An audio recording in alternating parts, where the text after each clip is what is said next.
In today's video, I'm going to teach you how to connect WooCommerce to Asana. We'll walk through a simple workflow that automatically turns activity from your WooCommerce store into organized work inside Asana. This is perfect for keeping your team on top of new orders, product updates, or any changes that need attention. First, choose an integration service that supports both platforms. Popular options include Zapier, Pabbly Connect, LateNode, and Skyvia. These are the tools that you build automations without code, so you can link a trigger in one app to an action in another. Pick the one you already use, or start a free trial to follow along.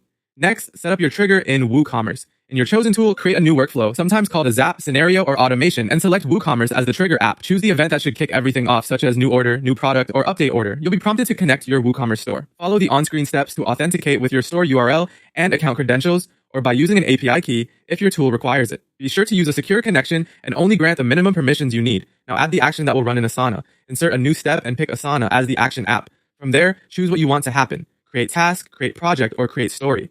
Connect your Asana account if it isn't already linked. Then map the information coming from the WooCommerce trigger to the fields in Asana. For example, set the task name to the customer's name or order number. Use the description or notes to include product names, quantities, and relevant payment or fulfillment details. If you capture dates in WooCommerce, map them to a due date. Finally, choose the exact Asana project where the new task should live so everything lands in the right place. Before you turn it on, run a test. Most integration tools will pull a sample order or product from WooCommerce and show you exactly what will be sent to Asana. Confirm the fields look correct, the task appears in the expected project, and the formatting is readable for your team. When the test succeeds, activate the workflow. From now on, the integration will run automatically whenever your selected event occurs in WooCommerce, keeping Asana updated without manual entry. That's it. You've connected WooCommerce to Asana and set up a reliable automation to save time and reduce errors.